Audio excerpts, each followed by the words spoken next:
নবুওয়াতের ৭ম বছর আবু জাহেলের ঘরে ডাকা হলো কুরাইশদের জরুরি বৈঠক। সেখানে উপস্থিত Utba ibn Rabia, Abu Sufyan, Umayya ibn Khalaf সহ বিশিষ্ট কুরাইশ নেতৃবৃন্দ। সকলের মধ্যে উদ্বেগ, উৎকণ্ঠা। নবী মুহাম্মদ সাল্লাল্লাহু আলাইহি সাল্লাম এর সাহাবীদের উপর অবর্ণনীয় নির্যাতন করেও ঠেকানো যাচ্ছে না ইসলামের অগ্রযাত্রা। বরং নির্যাতন যত বাড়ছে, ইসলামের প্রতি সাধারণ মানুষের সহানুভূতিও ততই বেড়ে চলেছে। সর্বশেষ আমির হামজা রাদিয়াল্লাহু তাআলা আনহু ও ওমর বিন খাত্তাব রাদিয়াল্লাহু তাআলা আনহুর মতো দুজন প্রভাবশালী ব্যক্তি মুহাম্মদ সাল্লাল্লাহু আলাইহি সাল্লামের প্রতি ঈমান এনেছেন। এটা কুরাইশদের কাছে ছিল বড় পরাজয়। এভাবে যদি প্রভাবশালী ব্যক্তিরা ইসলাম গ্রহণ করতে থাকে, তাহলে নিজেদের ভবিষ্যৎ কি হবে তা নিয়ে চিন্তিত হয়ে পড়ে অত্যাচারী কুরাইশ নেতারা। বৈঠকে উপস্থিত সকলের চোখে মুখে ছিল সেই চিন্তার ছাপ। বৈঠকের মধ্যমণি আবু জাহেল বলল, আমরা এ পর্যন্ত বহু চেষ্টা করেছি মুহাম্মদকে প্রতিহত করার জন্য, কিন্তু কিছুতেই কিছু হলো না। এর একমাত্র কারণ বনু হাশিম ও বনু মুত্তালিব গোত্র আর তাদের নেতা আবু তালিব। তারা দেখছে তাদের চোখের সামনে কুরাইশ যুবকেরা নষ্ট হয়ে যাচ্ছে। তারা পিতৃপুরুষের ধর্ম ছেড়ে মুহাম্মদের ধর্ম গ্রহণ করছে। তথাপি তারা মুহাম্মদের বিরুদ্ধে কোনো ব্যবস্থা নিচ্ছে না, আর আমাদেরকেও কোনো ব্যবস্থা নিতে দিচ্ছে না। তাদের এই স্বেচ্ছাচারিতা আর চলতে দেয়া যায় না।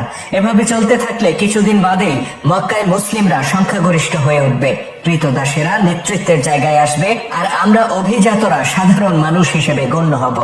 এখন আমাদের চূড়ান্ত সিদ্ধান্ত নিতে হবে, যে কোনো ভাবে মুহাম্মদকে থামাতে হবে। কুরাইশ নেতারা বলল, হে আবুল হাকাম, আমরা তার বিরুদ্ধে কি করতে পারি? আবু তালেবের নিকট আমরা বারবার গিয়েছি আর বলেছি, আপনি আপনার ভাতিজার বিরুদ্ধে ব্যবস্থা নিন কিংবা তাকে আমাদের হাতে ছেড়ে দিন। তিনি আজ পর্যন্ত আমাদের কোনো অনুরোধ রাখেননি, বরং বলে দিয়েছেন তার ভাতিজার গায়ে আঘাত করলে যুদ্ধ লেগে যাবে। আপনি জানেন বনু হাশিমের লোকেরা আবু তালেবের কথায় নিজেদের জীবন দিতে প্রস্তুত। আবু জাহেল বলল, আমরা নিঃসন্দেহে বনু হাশিমের চেয়ে শক্তিশালী। কুরাইশদের অধিকাংশ গোত্রপতি মুহাম্মদের মৃত্যু চায়, আর যদি আমরা তাকে হত্যা করি, তাহলে আবু তালিব যুদ্ধ ঘোষণা করলে তারা সবাই আমাদের পক্ষে যোগ দেবে। কুরাইশ নেতারা বলল, হে আবুল হাকাম, আপনি আমাদের মধ্যে সবচেয়ে বিচক্ষণ ব্যক্তি। আপনি জানেন কুরাইশরা নিজেদের মধ্যে কখনো যুদ্ধ করে না। আমরা মহান কাবা ঘর আর পবিত্র মক্কা নগরীর তত্ত্বাবধায়ক। সমগ্র আরবের মানুষেরা আমাদেরকে শ্রদ্ধা ও সমীহ করে চলে আমাদের ঐক্যের কারণে। তারা আমাদেরকে কাবা ঘরের মালিক মনে করে আর দলে দলে মক্কায় আসে। ফলশ্রুতিতে আমরা তাদের সাথে ব্যবসা করে লাভবান হই আর ধর্মীয় নেতা হিসেবেও সকলের কাছে সম্মানিত হই। এখন আমরা যদি নিজেদের মধ্যে যুদ্ধ বাতিয়ে দেই, তাহলে আমাদের এই নেতৃত্ব মাটির সাথে মিশে যাবে। মক্কার দুশমনরাও এর সুযোগ নেবে আর এই শহর অরক্ষিত হয়ে পড়বে। আবু জাহেল তখন বলল, আমার কাছে এমন প্রস্তাবও আছে যা যুদ্ধ এড়িয়ে বনু হাশিম গোত্রকে শায়েস্তা করার জন্য যথেষ্ট, কিন্তু তার জন্য আপনাদের সবাইকে একমত হতে হবে। আমি একার সিদ্ধান্তে তাদের বিরুদ্ধে কোনো ব্যবস্থা নিতে পারবো না। কুরাইশ নেতারা আগ্রহের সাথে জানতে চাইল, আপনি বলুন কি সেই প্রস্তাব? যদি যুদ্ধ এড়িয়ে তাদের বিরুদ্ধে শক্তিশালী কোনো পদক্ষেপ নেওয়া যায়, তাহলে অবশ্যই আমরা আপনাকে সমর্থন দেব। অতঃপর আবু জাহেল তার প্রস্তাব তুলে ধরে। সে বলে, বনু মুত্তালিব ও বনু হাশিম গোত্রকে এক ঘরে করে দিতে হবে। কেউ তাদের সাথে আত্মীয়তার সম্পর্ক স্থাপন করবে না, তাদের সাথে বিবাহ বন্ধনে আবদ্ধ হবে না। কেউ তাদের কাছে খাবার কিংবা অন্য কোনো পণ্য বিক্রি করবে না, তাদের কাছ থেকে কিছু কিনবেও না। কেউ তাদের সাথে কথাও বলবে না, আর তাদের বাড়ি ঘরে আসা যাওয়া করবে না।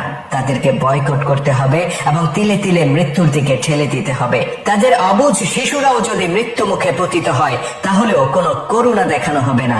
এমনকি তারা যদি আমাদের কারো নিকট আত্মীয় হয়, তথাপি তাদেরকে কোনো প্রকার সাহায্য করা যাবে না, যতদিন পর্যন্ত তারা মুহাম্মদকে হত্যার জন্য আমাদের হাতে সমর্পণ না করবে। ততদিন পর্যন্ত সমস্ত কুরাইশ গোত্র তাদেরকে সম্পূর্ণ বয়কট করবে। উপস্থিত কুরাইশ নেতারা বলল, নিঃসন্দেহে এটা হবে বনু হাশিম গোত্রের বিরুদ্ধে সবচেয়ে উত্তম পদক্ষেপ। আমরা দেখতে চাই বনু হাশিম কতদিন মুহাম্মদকে আগলে রাখতে পারে। আমরা দেখতে চাই নিজেদের কোলের শিশুরা তাদের কাছে অধিক প্রিয় নাকি মুহাম্মদ তাদের কাছে অধিক প্রিয়। অতঃপর উপস্থিত কুরাইশ নেতারা নিজেদের মধ্যে একটি লিখিত চুক্তি সম্পাদন করে। মক্কার সকল গোত্র সেই চুক্তিপত্রে স্বাক্ষর করে। সেখানে এটাও বলা হয় যে কোনো গোত্র এই চুক্তি লঙ্ঘন করলে তার বিরুদ্ধেও কঠোর ব্যবস্থা নেওয়া হবে। অতঃপর স্বাক্ষরিত এই চুক্তিপত্র তারা কাবা ঘরের ভেতর সুরক্ষিত অবস্থায় রেখে দেয়, যেন কেউ তা চুরি করতে বা নষ্ট করতে না পারে। কুরাইশদের এই চুক্তির খবর যখন আবু তালেবের নিকট পৌঁছে তিনি ভীষণ চিন্তিত হয়ে পড়েন। অতঃপর তিনি বনু হাসিম ও বনু আব্দুল মুত্তালিবের লোকদেরকে ডেকে পাঠান।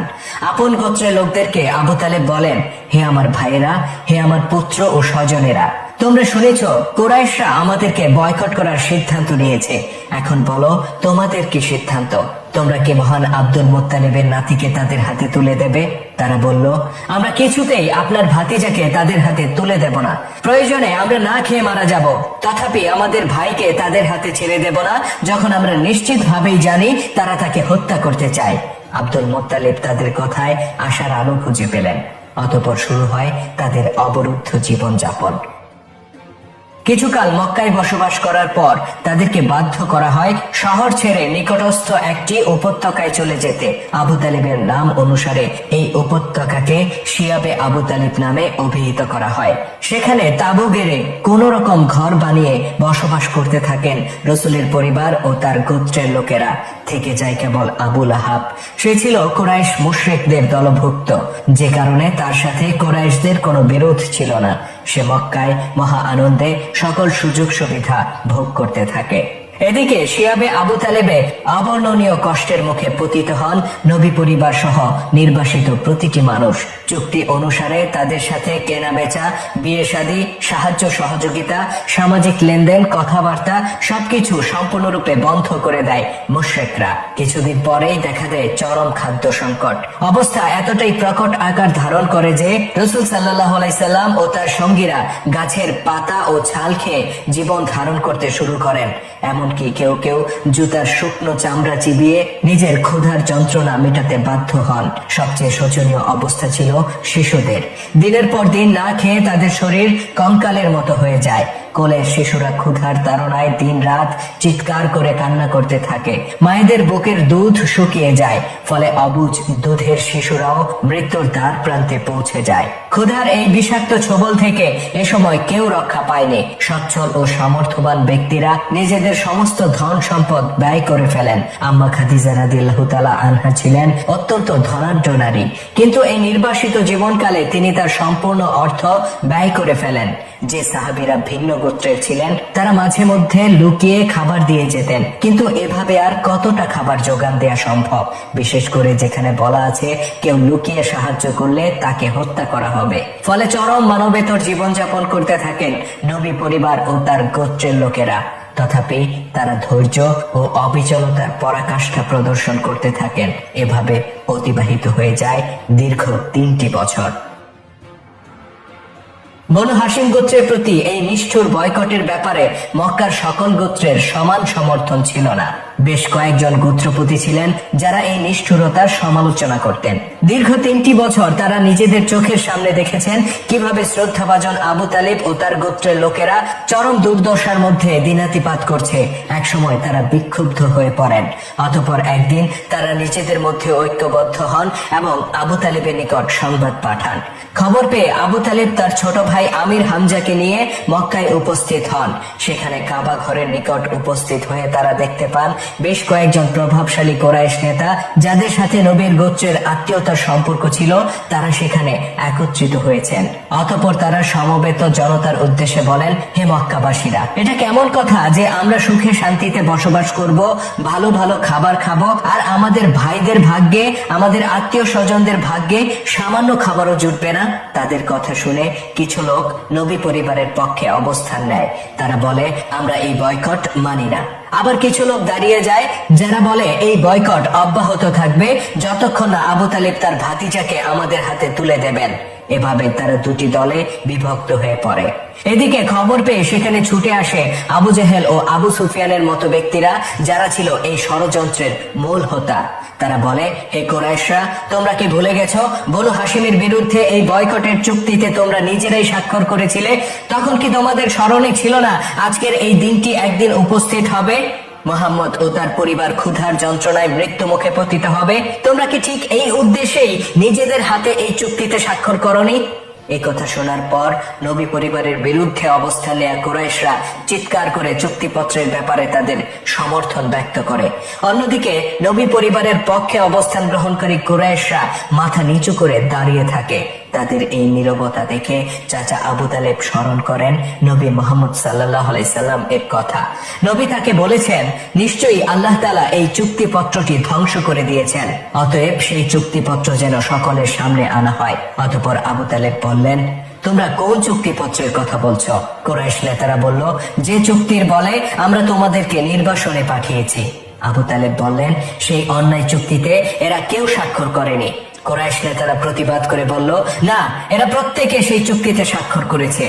আবু তালেব বললেন, তাহলে নিয়ে আসা হোক সেই চুক্তিপত্র, সবাই দেখুক সেখানে কার কার স্বাক্ষর রয়েছে।